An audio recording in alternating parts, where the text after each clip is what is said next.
की जय। स्वामिनिति नामिने नमो विष्णुपादाय कृष्णप्रेष्ठाय भूतले श्रीमते भक्ति वेदांत स्वामिनिति नामिने नमस्ते सरस्वती देवे गौरवाणी प्रचारिणे निर्विशेष शून्यवादी पाश्चात्य देशतारिणे। जय श्री कृष्ण चैतन्य प्रभु नित्यानंद श्री अद्वैत गदाधर श्रीवासदि गौर भक्तवृंद। हरे कृष्ण कृष्ण कृष्ण हरे हरे, हरे राम राम राम हरे हरे। असाधु साधु तदाई नति नीचो चतारक नामंच बंगाली चैतन्य भागवत अंदर डाउन टेबल डाउन। तिरुभाव के अवसर पर उनके पुत्र के मृत्यु के बाद उनके आचरण, उसके बारे में चर्चा कर रहे थे हम लोग।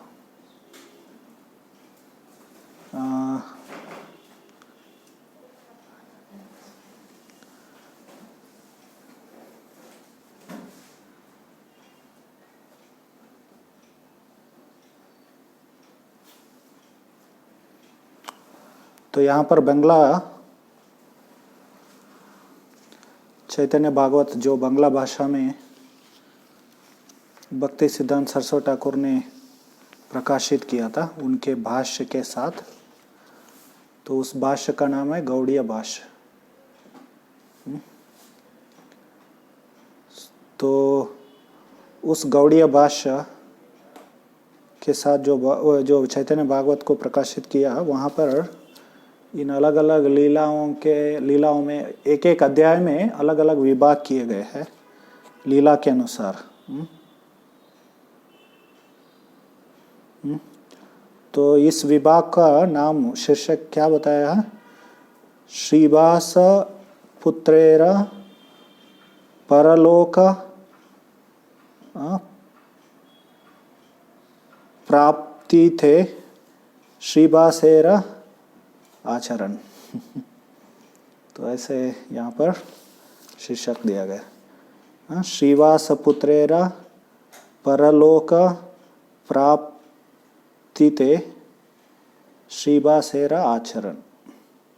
तो ये कल हम लोगों ने जो भी चर्चा किया था उसको सार रूप में बताता है। श्रीवास पुत्रेर परलोक प्राप्ति ते श्रीवासेर आचरण। श्रीवास ठाकुर अपने पुत्र के मृत्यु के बाद उनका बर्ताव क्या था, क्या किया उन्होंने, कैसे रिएक्ट किया, तो उसके बारे में तो वर्णन हम लोग कल सुना हम लोगों ने। तो कल हम बता रहे थे कि भक्ति विनोद ठाकुर इस लीला को बहुत ही विस्तार से अपने एक ग्रंथ गीतमाला करके, तो गीतमाला एक कविताओं का ग्रंथ है।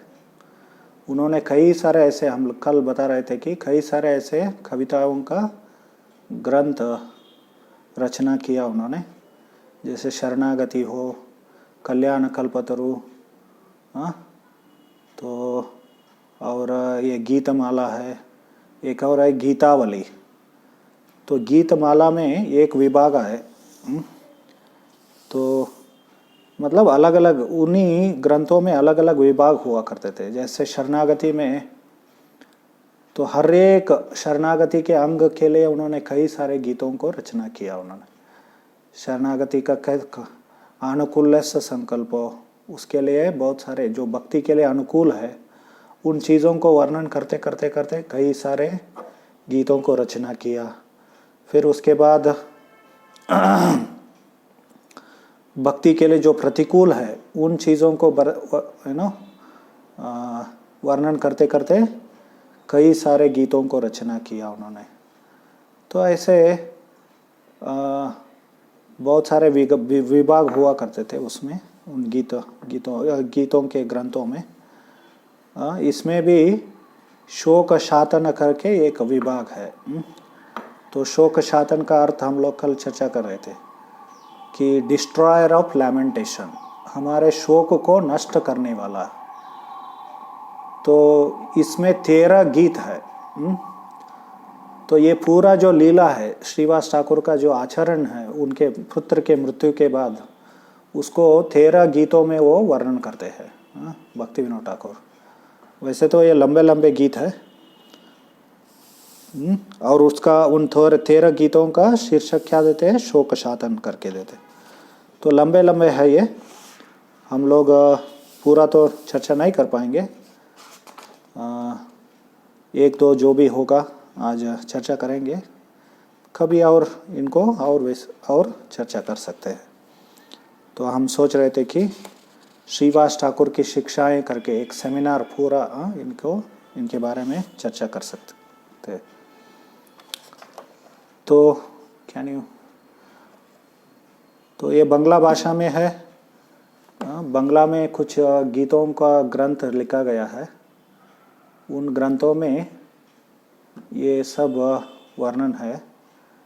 और शायद ही कोई और कहीं इसका पब्लिश हुआ है। भक्ति, जैसे हम कल बता रहे थे, भक्ति सिद्धांत सरस्वती ठाकुर अपने भाष्य में, गौड़ीय भाष्य में इन सभी गीतों को प्रेजेंट किया है उन्होंने।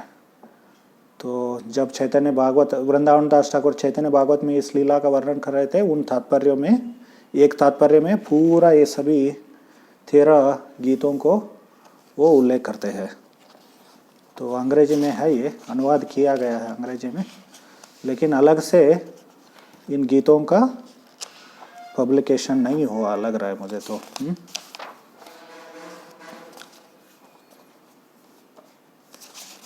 हमारे पास वो बंगला भाषा में है वो, तो उसमें तो है गीतावली के, गीतमाला के सभी गीत।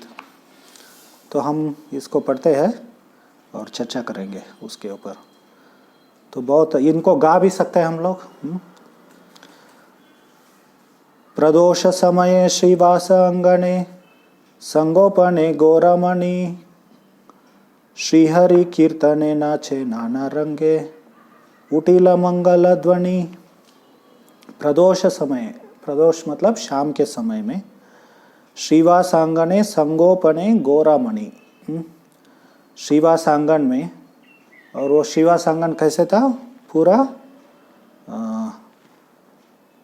ये खवड़ था वो। तो ऐसे कोई भी नहीं आ सकते थे वहाँ पर। तो गौरमणि, चैतन्य महाप्रभु, गौरांग महाप्रभु क्या कर रहे थे, हरि कीर्तने नाचे नाना रंगे उठिल मंगल ध्वनि। तो हरि कीर्तन चल रहा था वहाँ पर, हरि कीर्तन का जो मंगल ध्वनि उठा वहाँ पर। तो और नाचे नाना रंगे, गौरमणि चैतन्य महाप्रभु अलग अलग तरीके से नाच रहे थे वहाँ पर।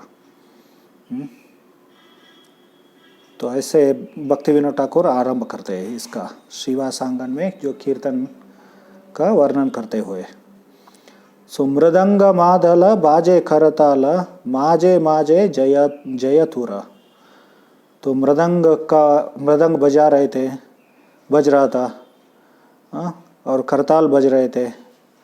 सो माजे माजे जयतुर, बीच बीच में क्या जय जय ऐसे उच्चारण भी कर रहे थे भक्त लोग। प्रभुर नटन देखी सकल हईल संताप दूरा। तो महाप्रभु के जो नृत्य को देखकर सबके जो शोक है, संताप है, दुख है, वो सब दूर हो गए ऐसे। तो वर्णन कर रहे। तो चैतन्य महाप्रभु के लीला में भाग लेना मतलब बहुत ही अद्भुत चीज़ है वो। और वहाँ पर ऐसे शोक का कोई ये नहीं रहता। तो कभी कभी ऐसे लोग तथाकथित स्वामी गुरु होते हैं। एक प्रसिद्ध स्वामी था भारत में, विवेक स्वामी। तो उसको पूछा गया था कि क्यों हम लोग दुख भुगत रहे हैं। तो उसने कहा, क्या कहा, ये हमारे लीला, भगवान की लीला है ये, ऐसे बोल रहा था। तो इसका अर्थ है हम सब लोग भगवान हैं, हम लोग लीला कर रहे हैं ऐसे दुख का, ऐसे कह रहा था। लेकिन भगवान के जो वास्तव में भगवान हैं, भगवान कृष्ण, उनकी लीला में कभी दुख नहीं रहता है। तो वैसे ही यहाँ पर चैतन्य महाप्रभु क्योंकि स्वयं भगवान हैं, तो उनकी लीला में कोई दुख नहीं है। जो इस कीर्तन भगवान चैतन्य महाप्रभु को कीर्तन और नृत्य देख रहे थे, उसमें भाग ले रहे थे, उनका सभी दुख है वो दूर हो गया। तो कभी कभी हम लोग जब ऐसे वर्णन सुनते हैं, हम लोगों को ऐसा लगता होगा कि हम लोग क्यों नहीं थे उस समय करके। हम लोग इतना दुख, हमारे जीवन में दुख आते हैं, काश हम लोग भी उस समय होते तो हम लोगों को भी ऐसा ही अनुभव होता था। लेकिन अभी भी हो सकता है, हम लोग कीर्तन में भाग लेंगे तो सब हमें वही आनंद प्राप्त हो सकता है, क्योंकि भगवान उनके नामों से अभिन्न नहीं है। जिस हद तक हम लोग शुद्धता से भगवान के नाम उच्चारण करते हैं, उस हद तक हमें भगवान की उपस्थिति का अनुभूति होती है। तो आरंभ में हमें ना हो, हम लोगों को जप करना बहुत ही मुश्किल हो जाता है, कठिन हो जाता है, बहुत बोरिंग हो जाता है। लेकिन हमारे ये भव रोग के कारण ऐसे होता है।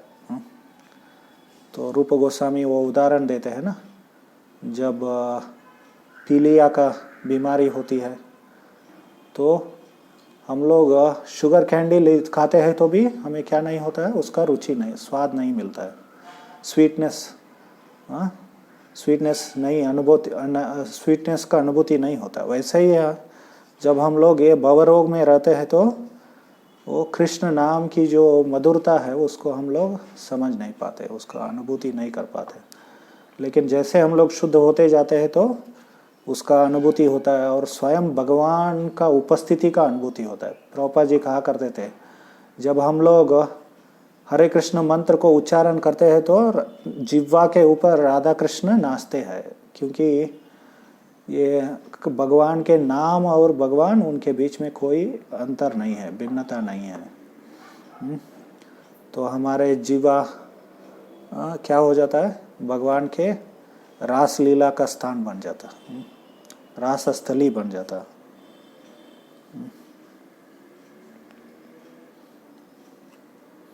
तो एनीवे, तो हम लोग वही अनुभूति कर सकते क्योंकि भगवान के नाम अभिन्न है। तो बाद में भक्ति विनोद ठाकुर वर्णन करते हैं, अखंड प्रेमे ते माथाल थकन सकल भकत गण। तो अखंड प्रेमे थे, क्योंकि वो कृष्ण प्रेम का अनुभूति कर रहे थे, निरंतर अनुभूति कर रहे थे, अखंड प्रेमे थे। तो उसके कारण सकल भक्तगण, भक्त लोग जो वहाँ पर थे, वो लोग पागल हो गए वो कृष्ण प्रेम में। आपन पासरी गोरा छंद गेरी नाचे गाए अनुक्षणा। तो आपने पासरी, सब अपने आप को भूल कर, गोरा छंद गेरी मतलब चैतन्य महाप्रभु को इर्द गिर्द, तो वो नाचने लगे, नाचे गाए अनुक्षण, तो गाने लगे और नाचने लगे निरंतर। ये मत समय दैव व्याधि योगे श्रीवासेरा अंतपुरे तनय विहोगे नारी गण शोके प्रकाशल उच्च स्वरे। ये मत समय, उसी समय क्या हो गया, तो श्रीवास ठाकुर के पुत्र का दैव व्याधि योगे, तो एक रोग के कारण पीड़ित थे वो, तो उसके कारण उनका मृत्यु हो गया। तो तनय वियोगे नारीगण शोके प्रकाशल उच्च स्वरे। तो नारीगण जो वहाँ पर महिलाएं थे, तो उनके सगे संबंधी महिलाएं थे श्रीवास ठाकुर के, जोर से उच्च स्वर से वो क्या करने लगे, तो वो रोने लगे। सो प्रकाशल उच्च स्वरे, शोक करने लगे। क्रंदन उठिले हबे रसभंग बकति विनोद डरे श्रीवासामणि बुझिले कारण पाशिला आपन गरे। क्रंदन उठिले हबे रसभंग, तो ये जो रोने का जो आवाज है तो वो महाप्रभु के रस को भंग करेगा, वो रस में विघ्न डालेगा करके भक्ति विनोद डरता। भक्ति विनोद क्या कर रहे हैं? डर रहे हैं। तो यहाँ पर एक बहुत महत्वपूर्ण चीज समझना है कि अभी जब जैसे यहाँ पर भक्ति विनोद ठाकुर लिख रहे हैं इसको, उस लीला में वो भाग ले रहे हो, इसलिए उनको क्या हो रहा है? डर महसूस हो रहा है। हाँ? उसका अनुभूति हो रहा है उनको। ये विशेषता है। हाँ? तो भक्ति Vinod Thakur is taking part in this past time. तो इसलिए वो कहते हैं कि अभी ये आवाज को सुनकर क्या हो जाएगा? चैतन्य महाप्रभु की लीला में, रस में, उनके आनंद में क्या हो जाएगा? विघ्न आ जाएगा। तो इसलिए मैं डर रहा हूं, ऐसे कह रहे। बकति विनोद डरे। तो ये पहला गीत का अंतिम श्लोक है। तो आप कल्पना कर सकते हैं कि भक्ति विनोद ठाकुर क्या अनुभूति कर रहे हैं। तो भक्ति विकास स्वामी महाराज एक ग्रंथ लिख रहे हैं कि भक्ति विनोद ठाकुर के भाव करके, एक्सटेसीज ऑफ भक्ति विनोद ठाकुर का। तो यहाँ पर हम लोग देखते हैं इस गीत में वो अपने भाव को व्यक्त कर रहे हैं। मतलब वो पर्सनली उस लीला को स्मरण करते करते करते उसको बारे में लिखते लिखते क्या कर रहे हैं? वो उस लीला में प्रवेश कर गए हैं। तो उनको डर महसूस हो रहा है कि अभी इस आवाज़ को सुनकर क्या हो जाएगा? तो महाप्रभु के आनंद में विघ्न आ जाएगा, ऐसे। तो वो डर है। श्रीवास आमानी बूझिला कारण पसीला अपन घरे। तो श्रीवास ठाकुर तुरंत ही इसको समझकर, तुरंत, आमानी मतलब तुरंत, तो इस स्थिति को समझकर अपने गर्भ के अंदर प्रवेश किया उन्होंने। तो ये पहला गीत है, शोक शातन का पहला गीत है ये। तो भक्ति विनोद ठाकुर इस गीत में, उस लीला में प्रवेश करके इसको देख रहे हैं, उस लीला को, चैतन्य महाप्रभु के कीर्तन को देख रहे हैं। और वो सुन रहे हैं कि अंदर स्त्रियां शोक कर रही है। तो वो उनके मन में डर, हृदय में डर आ जाता है, भय आ जाता है। तो अभी क्या हो जाएगा? चैतन्य महाप्रभु के कीर्तन में रुक जाएगा, ऐसे कीर्तन रुक जाए, ऐसे सोच रहे हैं। तो आगे लिखते हैं अगले गीत में, प्रवेशिया अंतपुरे नारी गणेश शांत करे श्रीवासामिया उपदेशे। तो प्रवेशिया अंतपुरे, तो अंदर, घर के अंदर प्रवेश करके श्रीवास ठाकुर नारियों को क्या किया? तो महिलाओं को शांत किया उन्होंने और उपदेश बोलना शुरू किया। तो आमिया उपदेश है यहाँ पर। कहते हैं आमिया उपदेश मतलब क्या है? नेक्टेरियन इंस्ट्रक्शंस, अमृतमय उपदेश बता रहे हैं। वो अमीया शब्द आता है ना बार बार गीत, भक्ति विनोद ठाकुर के गीतों में अलग अलग, अमीय विलास, ऐसे। तो अमीया मतलब अमृत। तो अमृत के समान उपदेश देना शुरू किया उन्होंने, श्रीवास ठाकुर। तो सुनो पागलिनी गण शोक कर अकारण, किबा दुख थाके कृष्ण वेशे। तो वो कहते हैं सुनो पागलिना गणा, ये मूर्ख स्त्रियां ऐसे खड़क प्रचार करना शुरू कर दिया। सुनो पागलिना गणा शोक खरा अकारण। सामान्यतः स्त्रियां ज्यादा रोती है। शायद ये अभी के समाज में अन्वय नहीं होता होगा क्योंकि पुरुष भी स्त्री की तरह बन गए अभी। और अभी अमेरिका में भी पहले ज़माने में ऐसा होता था कि रोना मतलब स्त्रियां रोती है। तो वहाँ पर भी ऐसे प्रथा था, पुरुष नहीं रोना चाहिए ऐसे करके। एनीवे कभी कभी भगवान के लिए रो सकते हैं हम लोग। सुनो पागलिना, प्रभुपाद जी एक जगह लिखते हैं उसके बारे में। तो कृष्णा बुक में वो कहते हैं कि वृंदावन में गायों को भी पता था कि कैसे कृष्ण के लिए रोना चाहिए करके। गायों को भी ऐसा पता था। तो सुनो पागलिन गण शोक खरा अकारण किबा दुख था के कृष्ण वेश। हे पागल, आप सुन लो कि ये शोक करने के लिए कोई कारण नहीं है। शोक खरा अकारण, क्योंकि जब कृष्ण की उपस्थिति में एक शोक कैसे हो सकता है। ऐसे किबा दुख के था के कृष्ण वेश, ऐसे कहते हैं। कृष्ण नित्य सुत यार शोक खबु नहीं तार अनित्य आसक्ति सर्वनाश। तो कृष्ण नित्य सुत यार, जो कृष्ण को अपने पुत्र स्वीकार करते हैं, शोक कबू नाही तार, उनके लिए शोक कभी नहीं आएगा, दुख कभी नहीं आएगा। तो क्यों ऐसे होता है? तृतीय स्कंद में इसके बारे में वर्णन आता है। कपिल देव विशेष करके देवहूति को बोलते हैं, क्योंकि कपिल देव घर त्याग कर जा रहे थे। तो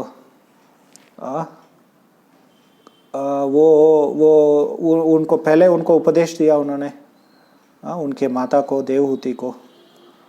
तो देवहूति को समझाते हैं कि जो भगवान कृष्ण को ही पुत्र या सगे संबंधी मानते हैं तो वो कभी दुखी नहीं होते हैं। क्यों? क्योंकि भगवान नित्य है। तो इस संसार में जो भी हम लोग संबंध है वो सब क्या है? वो शाश्वत नहीं है। तो एक दिन हम लोग एक परिवार में एकत्र आते हैं, बच्चे, माता पिता, तो पति पत्नी, तो ये सब अस्थाई है। कुछ समय के लिए हम लोग एकजुट हो जाते हैं, फिर उसके बाद हम लोग अलग हो जाते हैं। तो वो बहुत सुंदर श्लोक है वो। तो कभी और हम लोग उसको चर्चा करेंगे। कृष्ण नित्य सुतयार शोक कबू नाही तार अनित्य आसक्ति सर्वनाश। और ऐसे हम लोग जब भगवान कृष्ण को अपने पुत्र मानते हैं तो क्या हो जाता है?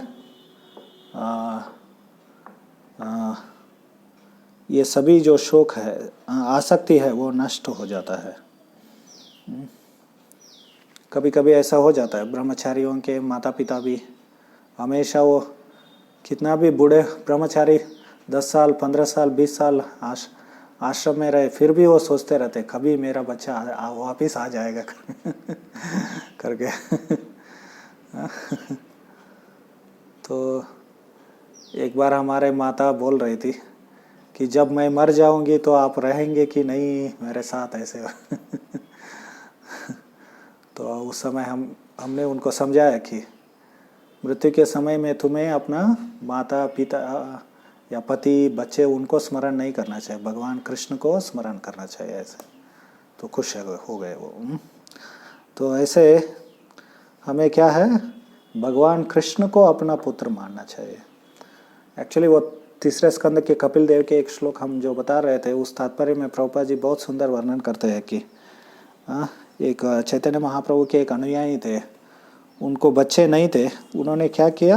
अपने गोपीनाथ को ही क्या किया? उन्होंने अपने पुत्र माना। उन्होंने जब उनका मृत्यु हो गया, स्वयं भगवान आकर, गोपीनाथ आकर क्या किए? उनको अंतिम संस्कार किया उन्होंने।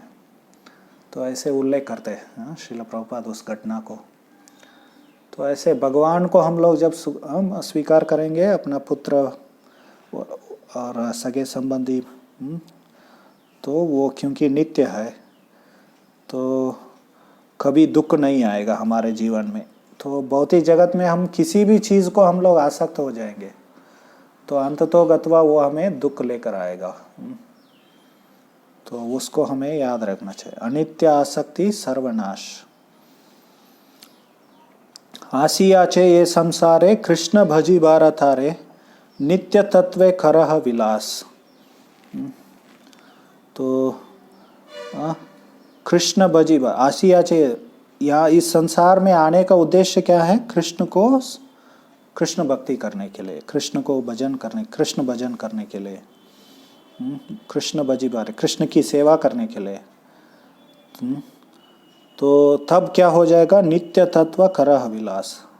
हमें तब नित्य आनंद का, नित्य सुख का आस्वादन होगा। तो हम लोग भौतिक जगत में क्यों आते हैं?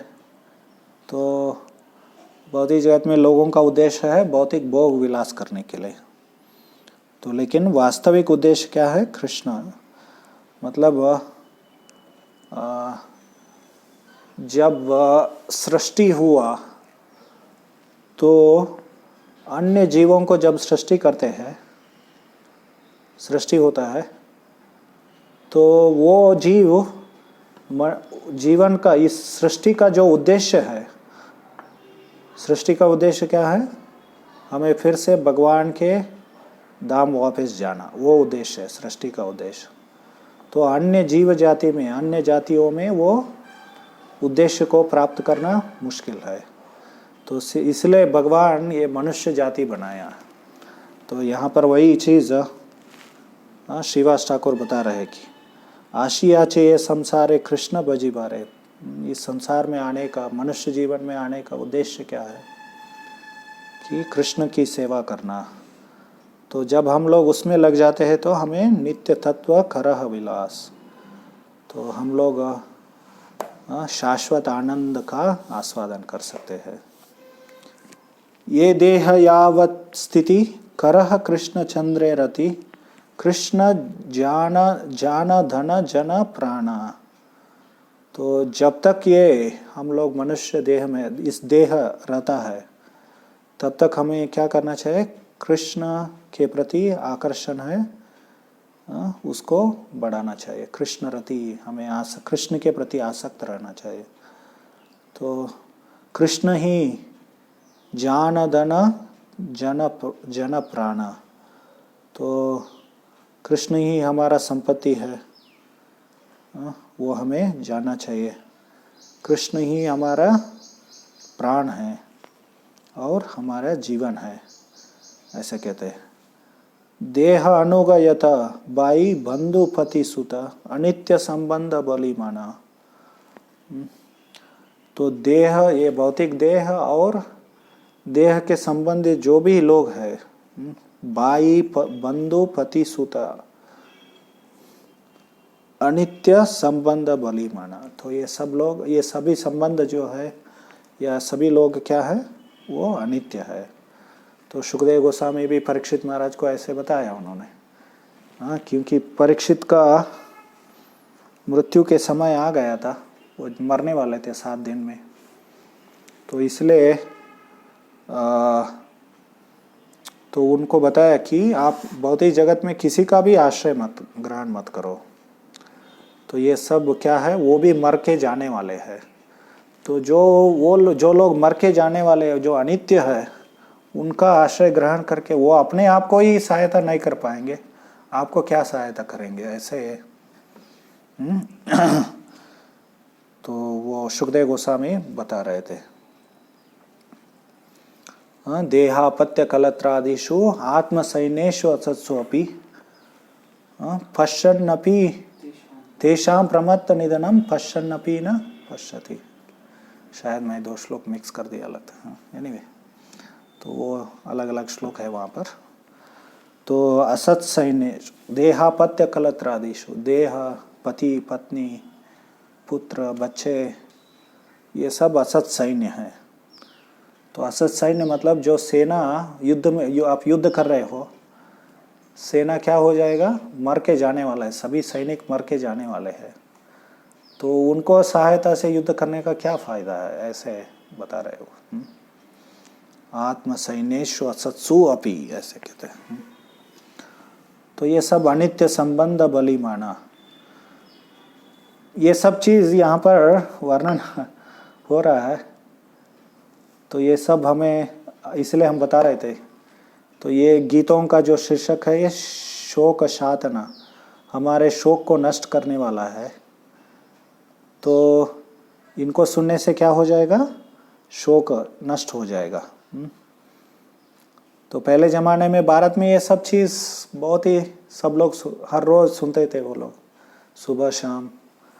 तो कैसे ये भौतिक जगत अस्थाई है, हमारे देह संबंध सब अस्थाई है, तो सब लोग विचलित नहीं होते थे।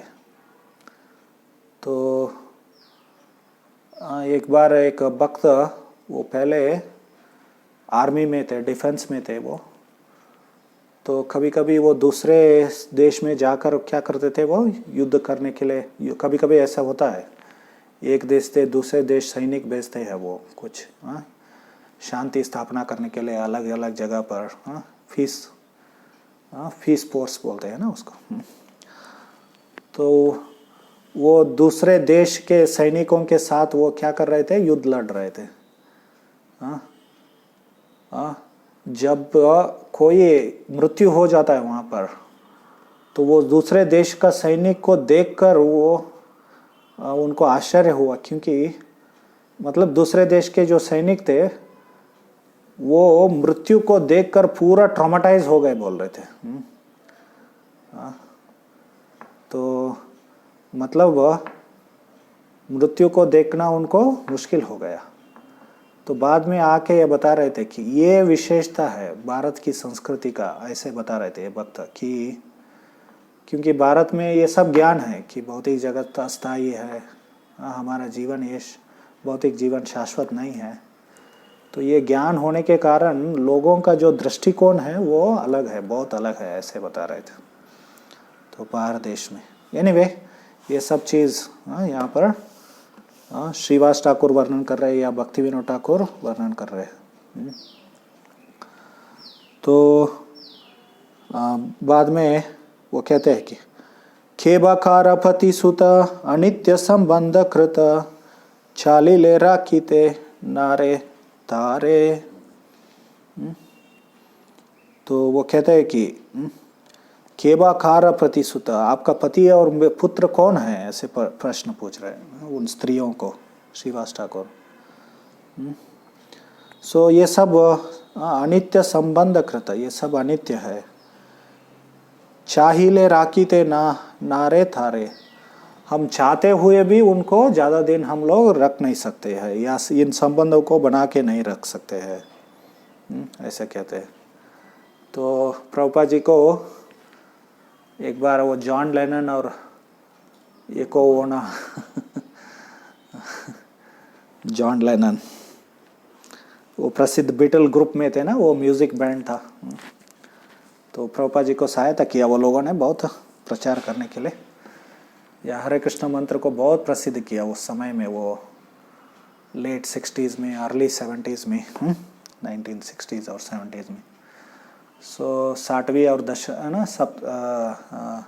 70वीं दशक में तो हरे कृष्ण मंत्र को बहुत प्रचार किया उन्होंने, वो एल्बम बनाकर वो सब जगह वितरण किया, तो बहुत प्रसिद्ध हो गया। तो वो प्रभुपाद जी को विनंती कर रहे थे, आप हमें ऐसा कुछ कीजिए, कुछ आशीर्वाद दीजिए ताकि अगले जन्म में भी हम लोग दोनों पति पत्नी बनकर जन्म ले।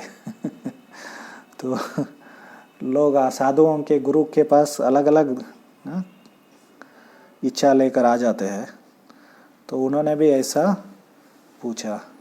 तो प्रभुपाद जी ये सब क्या है, उनको उपदेश दिया उन्होंने, प्रभुपाद जी ने। तो जैसे यहाँ पर उपदेश दे रहे, हम चाहते हुए भी ये सभी संबंध को बना के नहीं रख सकते हैं। चाहिले राखीते नारे थारे, ऐसे कह रहे। कर्म विपाक फले सुत हय वशे कोले, कर्म क्षय आर राइते नारे।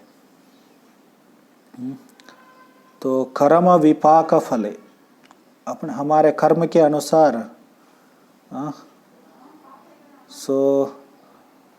क्या हो जाता है, सुत हय वशे खोले, कोई एक जीव हमारे बच्चे बनकर हमारे गोद में बैठ जाता है, ऐसे कह रहे।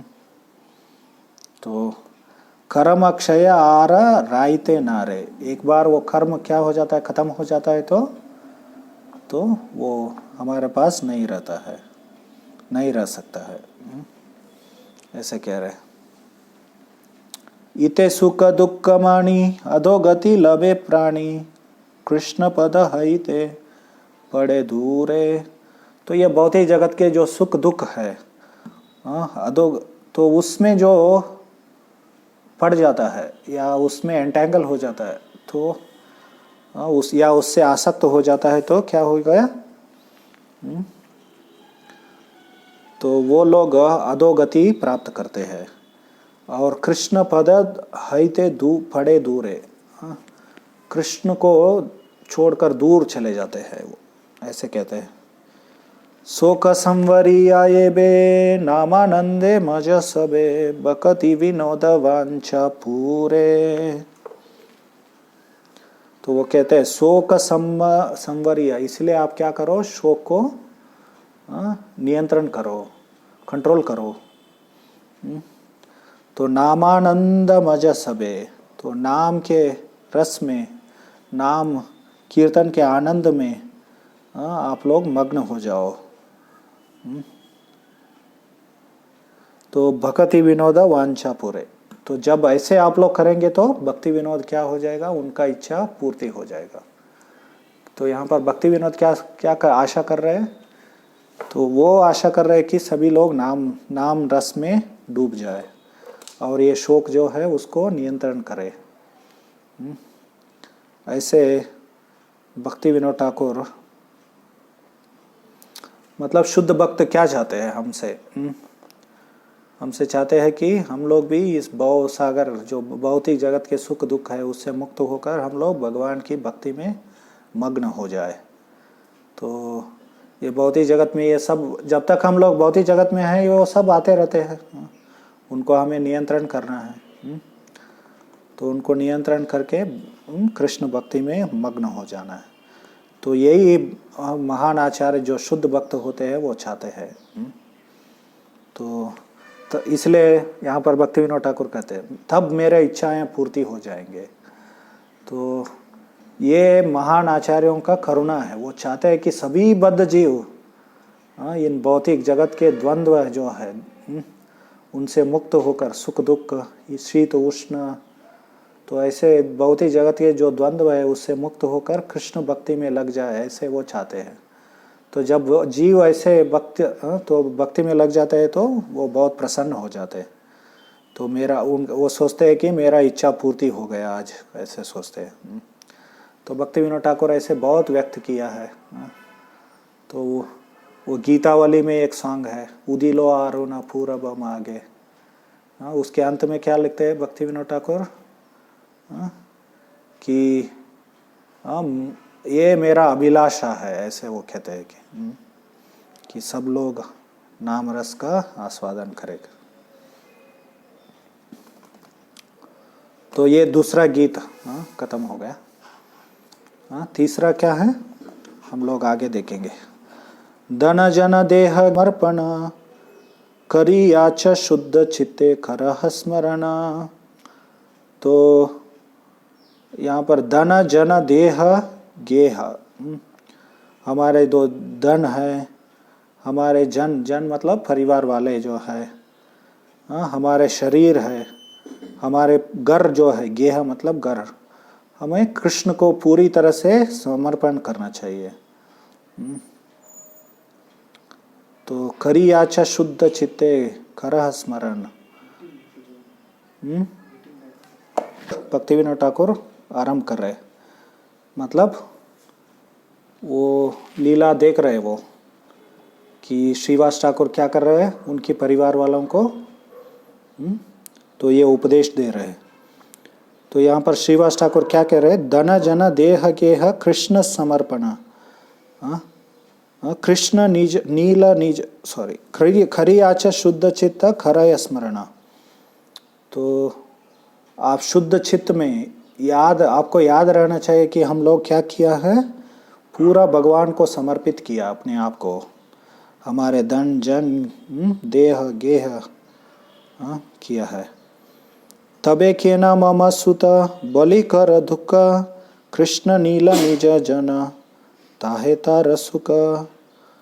तो मम सुत मेरा पुत्र करके क्यों शोक कर रहे हो? तो हमारा परिवार ही सब कुछ भगवान का है, तो हमारे पुत्र भी कौन है? भगवान का ही है। तो उन्होंने ले लिया है, तो उसके लिए शोक क्यों करना चाहिए? तो उनके प्रियजनों को भगवान क्या करते हैं? वो ले लेते हैं। तो विशेष करके परीक्षित महाराज के बारे में ऐसे एक बहुत शुद्ध भक्तों के बारे में वर्णन आता है। प्रथम स्कंद में हम देखेंगे तो बाद में जब भगवान का कथा श्रवण करना शुरू किया परीक्षित महाराज, उनको कोई भूख और प्यास नहीं लगा। क्यों? उस समय वैसे तो परीक्षित महाराज बहुत ही धार्मिक राजा थे, और विशेष करके वो भगवान के शुद्ध भक्त थे। वैसा व्यक्ति शमीक ऋषि को क्यों अपमानित उनके प्रति क्यों अपराध कर सकता है? कैसे हो सकता है ये? तो आचार्य समझाते हैं कि उनकी बात तात्पर्यों में कि भगवान की ये वो इच्छा था, वो क्योंकि वो शुद्ध भक्त थे, वो चाहते थे कि वो जल्दी वापस भगवान के पास भगवत धाम वापस लौट जाए। तो इसलिए उन्होंने भगवान ने ऐसे व्यवस्था किया कि वो शमीक ऋषि के प्रति अपराध करे और उनका जो गर्वित बच्चा है श्रृंगी, तो वो शाप दे दे तो अपने ब्रह्म तेज को उपयोग करते हुए, तो ताकि परीक्षित महाराज वापस जल्दी हो जाए।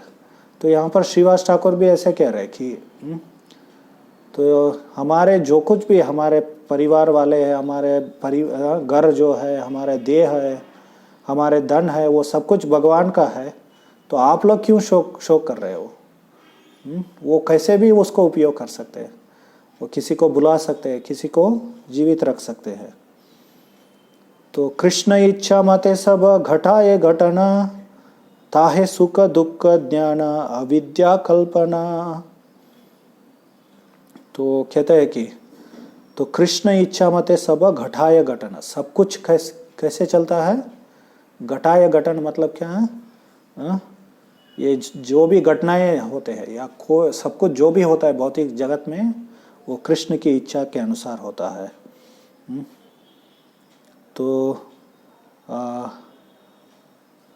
तो ताहे सुख दुख ज्ञान अविद्या कल्पना।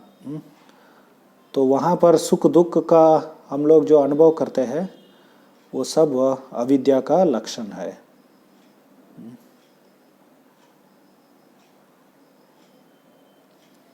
यहाँ इच्छा करे कृष्ण ताही जान भाला त्याजी यापन इच्छा घुचाओ जंजाल।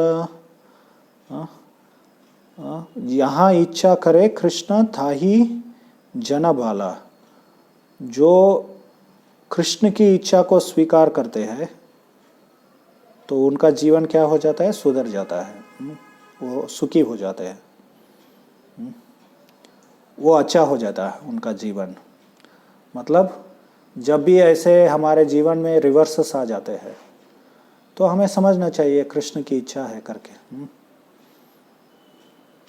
तो त्याजिया अपना इच्छा गुचाओ जंजाला। तो यहाँ पर जंजाल मतलब कॉम्प्लेक्सिटीज, कठिनाइयाँ। तो हमारी इच्छाओं को त्याग देंगे तो हम सभी जो कॉम्प्लेक्सिटीज, कठिन परिस्थितियों से हम लोग मुक्त हो जाते हैं। तो कैसे अनुभूति होता है? आई एम फीलिंग लाइट बोलते हैं ना, या मन हल्का हो गया ऐसे बोलते हैं, ऐसे हो जाता है।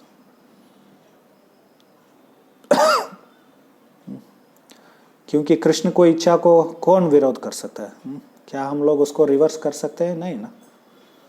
इसलिए जब हम लोग उनकी इच्छा को स्वीकार करते हैं तो हमारे मन हल्का हो जाएगा। देह कृष्ण नेह कृष्ण पाल कृष्ण सबे राके कृष्ण मारे कृष्ण इच्छा करे यबे। बहुत ही सुंदर यहाँ पर श्रीवास ठाकुर बोल रहे हैं। देह कृष्ण, कृष्ण ही देता है, नेय कृष्ण, कृष्ण ही लेके चला जाता है। जैसे वो बोलते हैं ना, मृत्यु सर्वहरस्याहम, मैं सब कुछ हरण करके लेके जाता हूँ। इसलिए उनका नाम क्या है? हरि। हरि मतलब जो सब कुछ हरण करके लेके जाते हैं। तो जब कृष्ण देना चाहते हैं तो हम लोग दो हाथ से कितना पकड़ पाएंगे, और कृष्ण लेके जाना चाहते हैं तो हम लोग कितना रक्षा कर पाएंगे? कुछ नहीं कर सकते। देय कृष्ण, नेय कृष्ण, पाले कृष्ण, कृष्ण ही सबको पालन करते हैं। तो हम लोगों को ये अनुभूति नहीं होता, विशेष करके आधुनिक समाज में, बड़े बड़े शहरों में हम लोग रहते हैं। शहरीकरण, अर्बनाइजेशन बोलते हैं ना उसको। तो सभी गांव में जो लोग रहते हैं उनको शहर में लाके इकट्ठा करना। ये नेता लोग भी इतना मूर्ख है, तो उनको पालन पोषण करने के लिए कितना प्रयास, उग्र कर्म करना पड़ता है। तो उनके लिए मिडिल ईस्ट से एलपीजी लेकर आना पड़ेगा। ऑफ कोर्स एलपीजी नहीं आता है, वो तेल आता है, उसको बाद में क्या करते हैं, उसको रिफाइन करके, रिफाइनरीज बोलते हैं ना, तो रिफाइन करके अलग अलग चीज़ों को, डीजल, पेट्रोल, गैस में, अलग अलग चीज़ों में उसको विभाजित करते हैं। तो ये नेता लोग भी बोझा उठाते हैं, ऐसे बड़े बड़े बोझा उठाना। तो प्रहलाद महाराज कहते हैं ना, बरमुद्भवतो विमूढ़ान। फिर जब वो लोग जब सही तरीके से समाज को चला नहीं पाते हैं तो क्या बोलते हैं? पॉपुलेशन प्रॉब्लम बोल देते हैं, जनसंख्या का समस्या है, ऐसे बोल देते हैं, ताकि लोग उनका त्रुटियों को समझ ना पाए। तो ऐसे लोगों को गुमराह करते हैं। यानी वे शहरीकरण, शहर में आने के कारण, तो जहाँ पर सब कुछ कृत्रिम है, सब आर्टिफिशियल है, हम लोगों को समझ नहीं पाते हैं कि भगवान सब कुछ चला रहे, भगवान ही हमारा पालन पोषण कर रहे। तो वो म्युनिसिपालिटी, वो क्या करता है? पानी सप्लाई करता है, बिजली सप्लाई करता है, हम लोग उनको टैक्स देते हैं। तो लेकिन अंततः सप्लाई कौन कर रहे? पानी कौन सप्लाई कर रहे? भगवान बारिश नहीं भेजेंगे तो क्या हो जाएगा? हम लोग समझ पाएंगे? हम लोग जी पाएंगे यहाँ पर? तो कितना भी हम लोग प्रगति करें, औद्योगिकरण, शहरीकरण और व्हाटएवर, ग्लोबलाइजेशन, ये सब प्रोग्रेस, डेवलपमेंट के नाम पर जो भी हम लोग करते हैं, फिर भी हम लोग भगवान के ऊपर निर्भर है। तो भगवान सप्लाई बंद कर देंगे तो हम लोग अपने आप को पालन नहीं कर पाएंगे। तो लेकिन इसका अनुभूति ये कृत्रिम वातावरण में होना मुश्किल है ये। तो इसलिए ऐतिहासिक दृष्टिकोण से भी देखेंगे तो जब इंडस्ट्रियलाइजेशन शुरू हो गया, तब लोग नास्तिक बनते गए। जैसे इंडस्ट्रियलाइजेशन बढ़ता गया, वैसे लोग नास्तिक बनते गए। तो क्योंकि जीवन बहुत कृत्रिम हो गया, नैसर्गिक चीज़ों के ऊपर निर्भर होना, हम लोग भगवान से दूर होते गए। तो वो कहने का अर्थ है। तो भगवान ही हमें पालन कर रहे हैं, वो उसका अनुभूति होना बहुत ही मुश्किल है।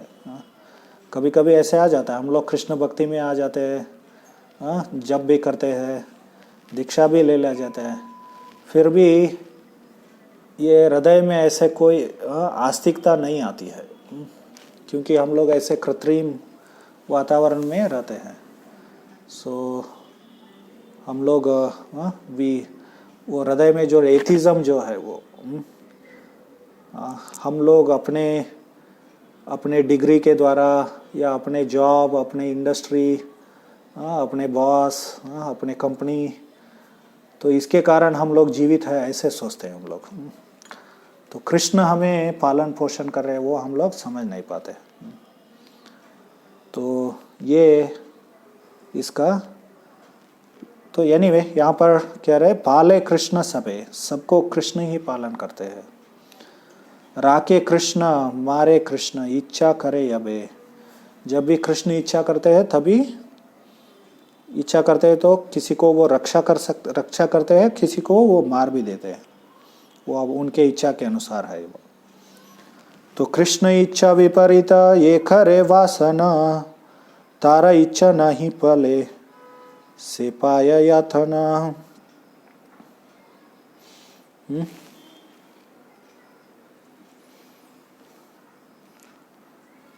तो कृष्ण इच्छा विपरीत यहाँ पर तो खरे ये खरे वासना, जब भी हम लोग कृष्ण हमारे इच्छाएं और कृष्ण की इच्छाएं अलग हो गए तो क्या हो जाएगा, तो वो कभी भी फुलफिल नहीं, हम लोग कभी भी वो उसको हम वो पूरा नहीं होगा, या हम लोग मतलब उसका अर्थ है कि हम लोग संतुष्ट कभी नहीं होंगे।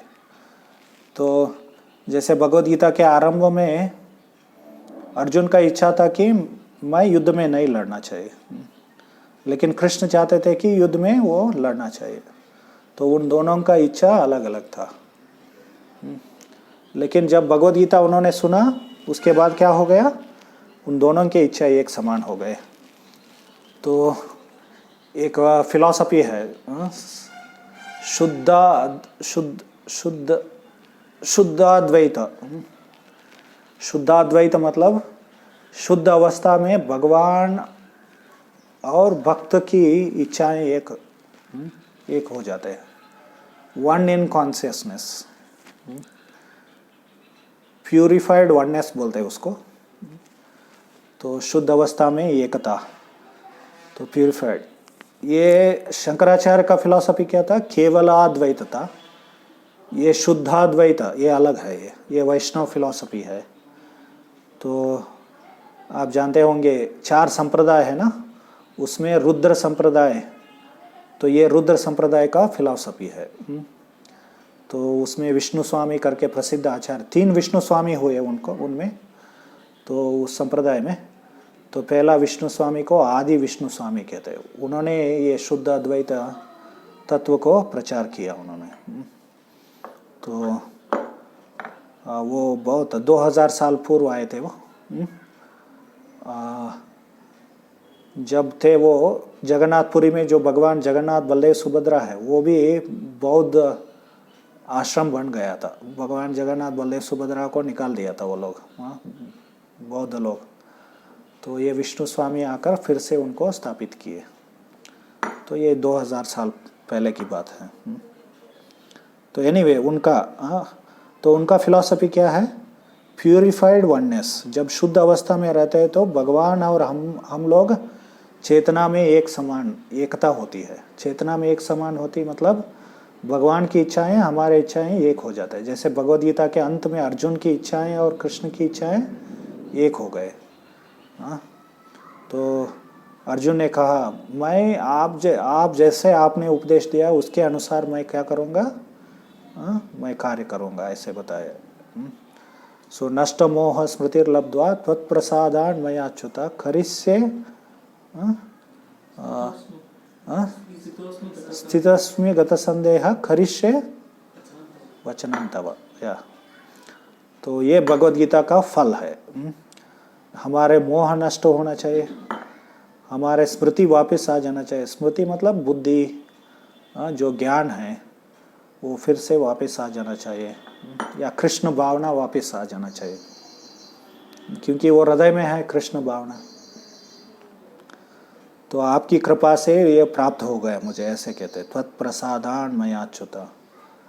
तो गतोस्मि स्थितोस्मि गत संदेह,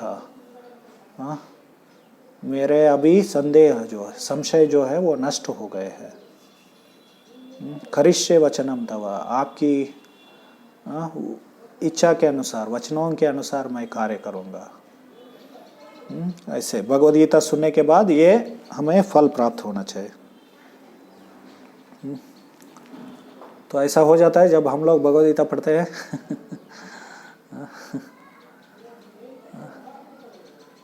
तो जैसे अर्जुन ने भगवद गीता सुना और धृतराष्ट्र भी भगवद गीता सुना। धृतराष्ट्र भी सुना ना, आप जानते हो ना। अभी हमारे पास जो भगवद गीता है वो भगवद गीता क्या है, जैसे धृतराष्ट्र ने सुना था। किन से सुना उन्होंने? संजय से सुना। तो उन्होंने भी सुना, लेकिन उनको ऐसा फायदा नहीं हुआ जैसे अर्जुन को हुआ, ये जो फल नहीं प्राप्त हुए। तो धृतराष्ट्र ही क्या, दूसरे अध्याय में तो प्रभुपाद जी अपने तात्पर्य में लिखते हैं 10वें श्लोक के तात्पर्य में कि सेनयोर उभयोर मध्य विषिदंतम इदम वचः, वो श्लोक आता है, दोनों सेनाओं के मध्य में शोक करते हुए अर्जुन को ये उपदेश दिया, ऐसे वर्णन आता है। तो प्रभुपाद जी उसके तात्पर्य में लिखते हैं कि ये भगवद गीता दोनों सेनाओं के बीच में छोड़ रहा था। जैसे आप जानते हैं पहले अध्याय में भी वर्णन आता है कि अर्जुन ने कृष्ण को विनंती किया, आप मेरे दोनों सेनाओं के बीच में ये युद्ध को, रथ को लेकर जाइए। तो भगवान उन रथ को लेकर गए वो, तो वहीं पर भगवद गीता का भी चर्चा हुआ। तो प्रभुपाद जी कहते हैं कि दोनों सेनाओं के बीच में चल रहा था, ये दोनों सेनाओं में लोग सुन रहे थे, लेकिन सभी को वही फायदा नहीं हुआ भगवद गीता सुनने का। तो क्योंकि हमारे एटीट्यूड के अनुसार होता है, हमारे समर्पण भाव के अनुसार होता है ये। तो वो उपनिषदों में भी श्लोक है ना, यस्य देवे पराभक्ति यथा देवे तथा गुरु तस्यैत कथिता ये अर्थ प्रकाशन्ते महात्मनः। तो चांदोग्य उपनिषद में ये श्लोक आता है। तो वहाँ पर बताया गया है जिस हद तक हमारे श्रद्धा रहती है गुरु और कृष्ण में, उस हद तक हमारे हृदय में ज्ञान प्रकाशित हो जाता है। तो श्रद्धा मतलब समर्पण भावना, डेडिकेशन, सरेंडर, तो उस हद तक। तो फिर भी भक्त लोग जब पढ़ते हैं तो कुछ तो फायदा हो जाता है। तो और जितना हम लोग बार बार पढ़ेंगे तो हमें एक दिन तो अर्जुन जैसे ही हमें भी फल प्राप्त हो जाएगा। रूप गोस्वामी भी इसके बारे में वर्णन करते हैं भक्ति रसामृत सिंधु में, कि जो भक्ति अंगों को वो वर्णन करते हैं, उसके बाद में कहते हैं कि सभी को एक समान फल नहीं मिलता है, ऐसे कहते हैं। जैसे और वो उदाहरण देते हैं कि 4 कुमार वैकुंठ द्वार पर गए और जब वो भगवान के चरण कमलों को जो अर्पित हुआ, जो तुलसी का जो सुगंध है, जब उनकी नासिकाओं में प्रवेश किया, तुरंत ही वो शुद्ध भक्त बन गए। एक ही क्षण में वो शुद्ध भक्त बन गए। हम लोग भी चरण तुलसी स्वीकार करते हैं, आस्वादन करते हैं या सुनते हैं, फूल जो भगवान को फूल अर्पित किया हुआ, हम लोग तुरंत ही शुद्ध भक्त नहीं बन जाते, थोड़ा हमें समय लगता, लेकिन ये करते रहना चाहिए। कुछ ना कुछ फल तो मिलता है, वैसा फल ना मिलता हो लेकिन कुछ ना कुछ फल मिलता है, और बार बार करते रहेंगे तो एक बार वही फल हमें भी प्राप्त हो जाएगा। तो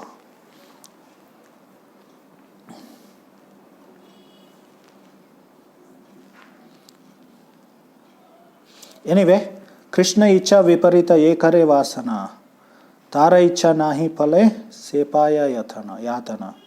तो यहाँ पर कह रहे कि कृष्ण की इच्छा को त्याग, विपरीत हम लोग जो भी इच्छा करते हैं तो अंत में हमें दुखी प्राप्त हो जाएगा, ऐसे कह रहे। त्यजिया सकल शोक शुन कृष्ण नाम, परमानंद पावे पूर्ण हबे काम। त्यजिया सकल शोक, आप सब लोग क्या करो, सब शोक छोड़ दो।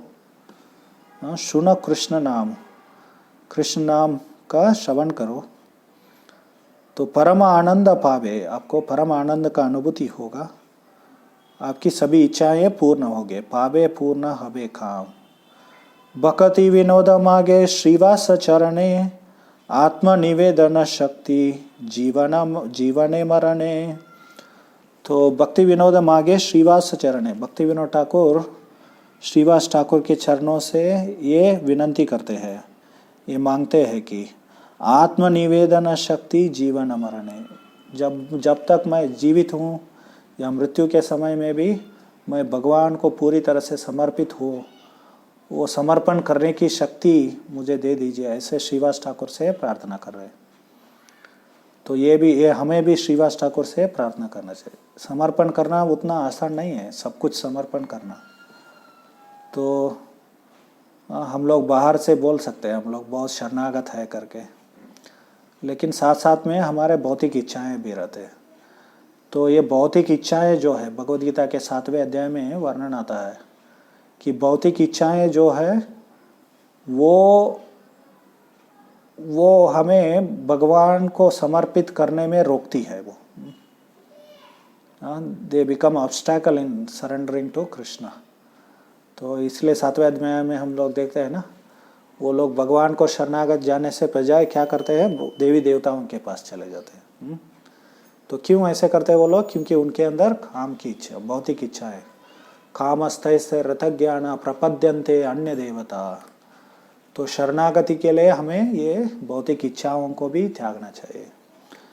तो लेकिन उसके लिए बहुत शक्ति चाहिए, सभी इच्छाओं को नियंत्रण करना, ये सब चीज़ यहाँ पर ये तीसरे गीत में वर्णन करते हैं ना।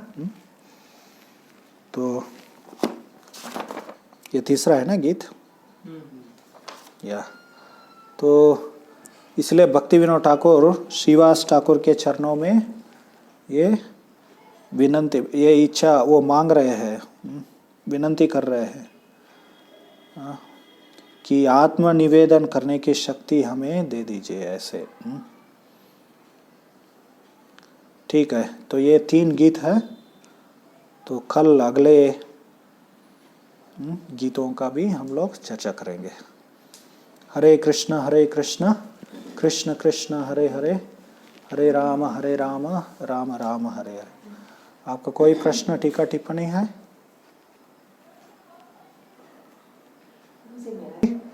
कितने साल के थे श्रीवास के बेटे? 4-5 साल के होंगे। और एक और प्रश्न है कि तो वो कहते हैं अपने, जब वो बोलने शुरू करते हैं, जब चैतन्य महाप्रभु उनको फिर से जागृत किए और वो बच्चा बोलना शुरू किया, तो वो कहता है कि मेरा यहाँ पर टाइम क्या हो गया, ख़त्म हो गया और मैं आपकी इच्छा से दूसरे जगह जा रहा हूँ, मैं अपने कर्म के अनुसार। तो यहाँ पर प्रश्न है कि चैतन्य महाप्रभु स्वयं थे, चैतन्य महाप्रभु की लीलाओं में भाग ले रहे, तो उनको तो भगवान के धाम जाना चाहिए, क्यों दूसरे जगह जाए? वो बोलने के लिए बोल रहे थे ऐसे, हमें उपदेश करने के लिए। जैसे भौतिक जगत में कैसे हम लोग एक जगह से दूसरे जगह अपने कर्म के अनुसार स्थानांतरित करते रहते हैं, लेकिन वो स्वयं भगवान के धाम ही चले गए वो। तो क्योंकि बार बार वो वर्णन आता है परलोक प्राप्ति, परलोक प्राप्त किया उन्होंने ऐसे। परलोक मतलब भगवान के धाम। और कोई प्रश्न? वो भगवान के पार्षद थे वो भी? हाँ, वो जो भी, हाँ वैसे उनका वो कौन थे वो वर्णन नहीं है, लेकिन जो भी वहाँ पर आए थे साधारण जीव तो नहीं थे वो।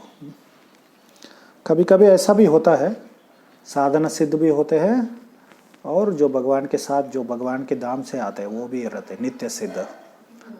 तो दोनों तरह के वो जीव होते हैं भगवान की लीला में। और कोई प्रश्न? ठीक है, हरे कृष्णा। आप सब लोगों को धन्यवाद, आपने आए और हमें प्रेरित किया। श्रील जय, समवेत भक्त वृंद की जय। श्री